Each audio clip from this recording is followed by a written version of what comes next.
ইতালিতে রেস্টুরেন্টের শেফ হইতে চান, ভয়ের কোনো কারণ নাই। পেজটি ফলো প্লিজ। আজকে আপনাদেরকে দেখাবো যে ইতালিয়ান একটি রেসিপি সার্দেন সাওয়ার কীভাবে তৈরি করতে হয়।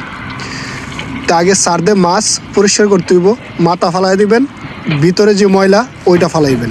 ফালানোর পরে পানি দিয়ে ভালোভাবে ধুয়ে নেবেন। যে ধোয়া হয়ে গেল, এখন ময়দা মিক্সড করতে হবে। তো ময়দা মিক্স করার পর গরম তেলে ভাজতে হবে, বেশি না, 2 মিনিট ভাজবেন।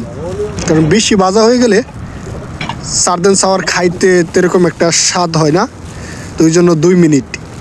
তো 2 মিনিট ভাজা হওয়ার পর স্বাদ অনুযায়ী লবণ। এখন লাগবে পেঁয়াজ। 1 কিলো মাছের জন্য 6 থেকে 7টা পেঁয়াজের দরকার। পেঁয়াজগুলো হালকা কষায় নিতে হইব, মানে বাছলে হইব না, হালকা কষাইতে হইব। তো কষানোর জন্য একটি তেল পেঁয়াজগুলা এই তেলের মধ্যে দিয়ে দিতে হবে।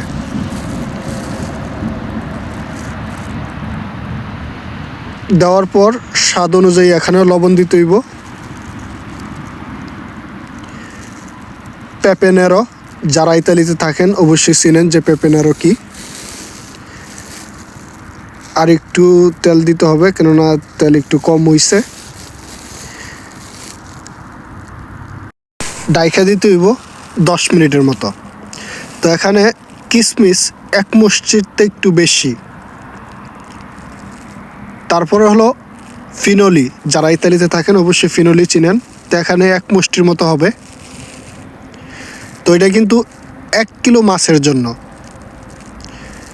তো একটু পরপর কিন্তু লাড়া দিতে হইব, নাইলে কিন্তু আবার নিচে লাগিয়ে যাওয়ার সম্ভাবনা আছে। তো এইভাবে প্রায় 10-15 মিনিটের মতো, যে পেঁয়াজটা একটু নরম হয়ে যখন আসবে, যখন কষানিটা ভালো হবে, তখন দিয়ে দিতে হবে কিশমিশ, ফিনোলি আর কয়েকটা তেজপাতা।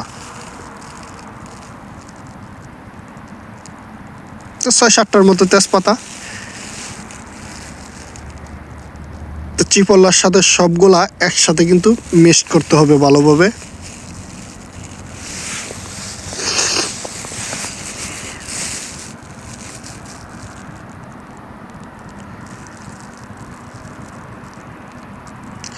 এটা হচ্ছে আচুত্তো বিয়াঙ্কো। তো আচুত্তো বিয়াঙ্কো দেওয়ার কারণ হইল যে চিপল্লার যে একটা গ্রান ওইটা একটু কমে যাবে, আর ওই জিনিসটা একটু দীর্ঘদিন লাস্টিং করবে।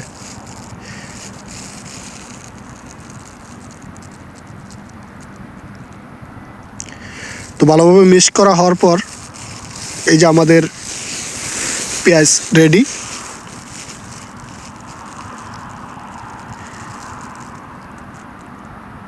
এখন দেখাবো পেঁয়াজ আর মাছ কিভাবে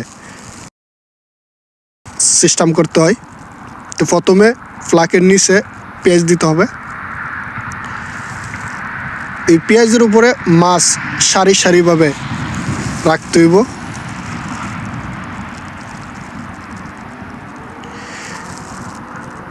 তো আপনারা পেজটি ফলো দিয়ে রাখেন, সর্বদাই আমরা নতুন নতুন রেসিপি আপনাদের সামনে শেয়ার করব। ভয়ের কোনো কারণ নাই, ইতালিতে সেবা কোনো ব্যাপার না। অতএব খাতার মধ্যে আপনারা লেখা রাখতে পারেন যে আমরা কীভাবে এগুলা বানাইতেছি।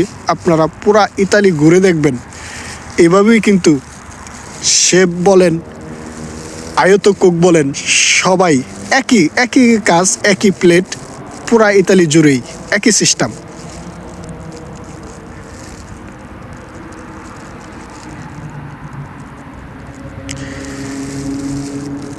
তো পেঁয়াজের উপরে এইগুলা সারি সারিভাবে বিছানোর পর আবার মাছের উপরে দিয়ে দিতে হবে পেঁয়াজগুলা।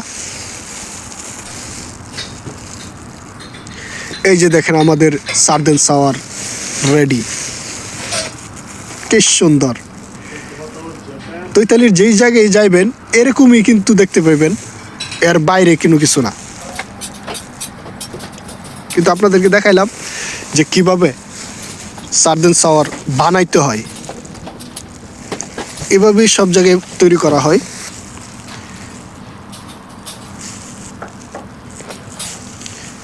তো নতুন ভিডিও পেতে আমাদের পেজটি ফলো করে রাখুন।